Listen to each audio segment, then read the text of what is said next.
4,000 suitors scored across 9 systems, and the man Princess Ysanne could not stop watching was the one on his knees with his arm buried in a wall. He wasn't on the list. He couldn't be. The list was for lords and heirs and warrior sons of the Melisai bloodlines, and Tobias Kerr was the human they'd hired to keep the palace of Oravel from falling down around them. "Don't stand there," he said, not looking up. His hand was somewhere inside the open panel, past a snarl of copper wiring gone green with age. "You'll block my light." Ysanne did not move. Princesses were not, as a rule, told to step aside by commoners with grease to the elbow. She found she rather liked it. "Chamberlain Drusen says the West Hall lights are failing." Chamberlain Drusen says a lot of things. A spark snapped. He swore softly, sucked his thumb, kept working. "The lights aren't failing. The wiring your great-grandmother installed is 400 years old, and nobody ever learned how it worked. They just kept building over it. Every rain, a new wall, a new panel, and the old copper still doing all the work underneath." He glanced up at last. His eyes were dark, his jaw rough with 2 days of stubble, and there was a smear of oil along one cheekbone he hadn't noticed. "You want it fixed or you want it pretty?" "Is there a difference?" "There's always a difference, Highness." She should have gone. She stayed until the light came back on. That was the first day. The second day was the choosing, and the whole of Oravel was arranged around it like a stage. In the golden hall, under the brass chandeliers and the tapestries stiff with age, the chamberlain stood beside a holographic tablet the size of a door and read out the rankings his order had spent 3 years compiling. 4,011 candidates, Drusen announced, and the grid bloomed in the air, face after face after face, ranked in glowing columns. Scored on lineage, holdings, temperament, martial record, and 41 further criteria. The Accord considers this the most exhaustive evaluation of marriage prospects in the history of the Melisai crown. Ysanne sat on the dais in her gold and violet gown, her tiara heavy on her brow, and looked at 4,000 strangers arranged by number. At the top of the grid, Lord Ashken of the Varen Reach, coldly handsome, jaw like a struck coin, a smile he'd clearly practiced. His portrait rotated slowly, showing off a profile. His score glowed beside his cheekbone like a price. "Rank 1, Drusen said with visible pride. 98.6, the highest the instrument has ever recorded. Ashken rose and bowed. "Highness, I am told I am, mathematically, the best you can do." Somewhere near the wall, a man snorted, quietly, but the hall was built for acoustics, and it carried. Ysanne did not turn her head. She didn't need to. She knew exactly who was crouched by the far panel, pretending to check a junction box, listening to the whole thing.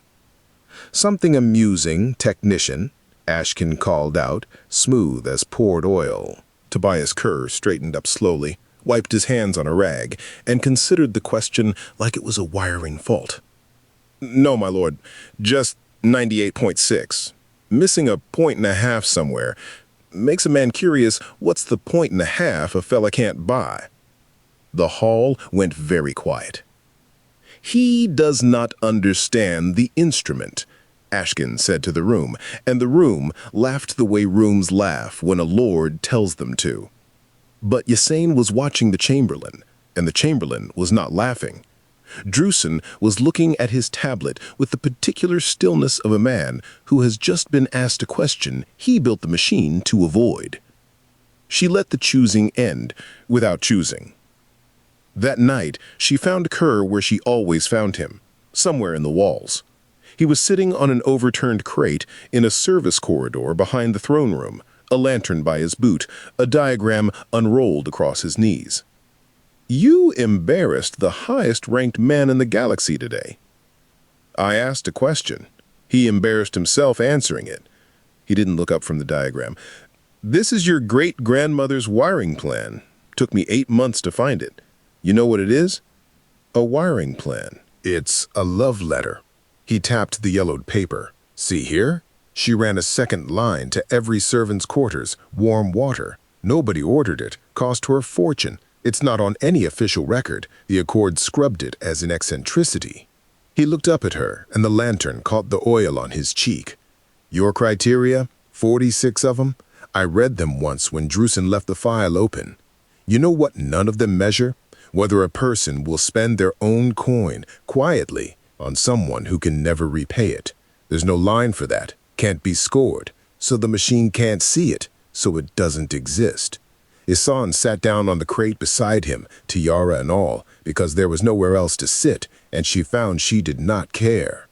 That's the 1.5, she said slowly. That's the whole thing, Highness. That's the only thing. Here is where the story turns, and she almost missed it because she was watching his hands and not his words. The next morning she went to the Chamberlain and asked to see the criteria in full, all 46, and the weightings, and the founding charter of the ranking itself. Drusen resisted. She was the crown. He complied. And there, in the oldest clause, written by the same great-grandmother who ran warm water to the servants, was the founding principle of the entire instrument, Criterion 1, the one all others were meant to serve before 3 centuries of lords and accountants buried it under 45 others they could actually measure. The consort shall be the one who tends what is not theirs, expecting nothing. They'd ranked 4,000 people. They had never once measured for it. It couldn't be measured. So generation by generation, they had quietly stopped trying, and let holdings and lineage and jawlines filled the space where the only real question used to be. And there was exactly one person in the palace of Oravel who had spent 8 months in his own wages restoring warm water to servants' quarters that weren't on any record for people who would never know his name. He had never been on the list. He had been the answer the list was built to find. He isn't a candidate, Drusen said, very carefully, when she told him. He was never entered. He can't be ranked. No, Ysanne agreed. She was already walking toward the wall, toward the sound of a panel being unscrewed somewhere down the golden hall, because Kerr was always somewhere in the walls.